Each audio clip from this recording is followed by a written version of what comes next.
This weekend is Memorial Day weekend to kick off the summer, and Sun Valley has sent several of its sons overseas that never came home.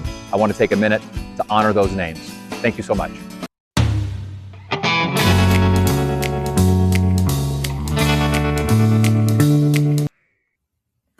Hi, Zach Greenewalt with Dryfly Collective Real Estate at Keller Williams, Sun Valley, Southern Idaho. This week I want to take a different approach to the video that I usually put out that happens to talk about real estate. We're heading into Memorial Day weekend, and for many of us, that is the start to the summer. Kids get out of school. My family and I are headed up to Tahoe for my son's hockey tournament. And while I'm looking forward to that, I think it's worth looking back and thanking those who served, who lived in Blaine County, who never came home.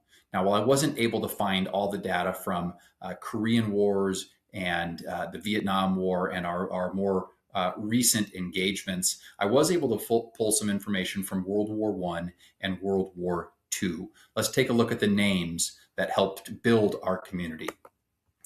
So during World War I, there were 116,516 American troops that were lost in action. We had a couple people there, men from Ketchum, Haley, Bellevue, and the ranching community around Gannett, all served.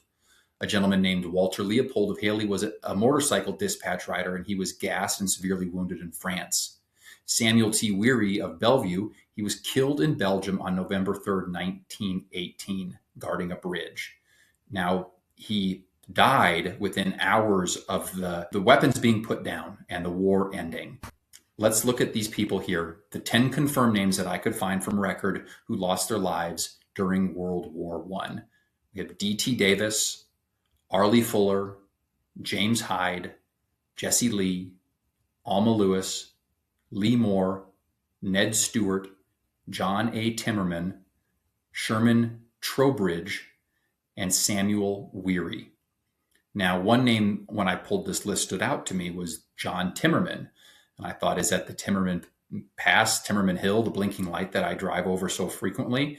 And it turns out there is a familiar connection there. It sounds like perhaps his grandfather or great-grandfather homesteaded at Timmerman Hill, hence the name.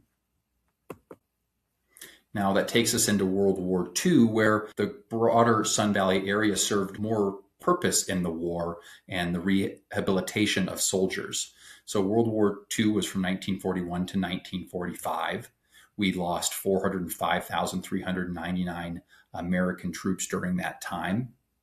The Sun Valley Lodge operated as a hospital for the nation's wounded from 1943 to 1946, and at one point housed up to 1,200 sailors and Marines who were here to treat different ailments, from malaria to using our warm hot spring pools to heal the wounded. The slopes became rehab grounds, not far from what we might be doing with our higher ground community here locally. I was able to find this wonderful picture of the nurses there at the lodge who were caring for the troops as they came back home. These were the servicemen who passed who were from Blaine County. Albert Heckert, Junior Lundquist, Fred Hurst, Charles Pusey, Ralph Raw, Eldinge Reed, George Sanders, Joe Sarah, William Smith, and Donald Wilson. Again, this is a different video than I've shot in the past, but I thought it was really worth just pausing and thanking and thinking of those who came before us, who served and sacrificed the ultimate to protect the home that they loved. I hope as you set out this weekend on Memorial Day with your loved ones, you can take a moment of pause and reflection and thank those who sacrificed. This is Zach Greenewalt with Dryfly Collective Real Estate. Have a wonderful Memorial Day weekend.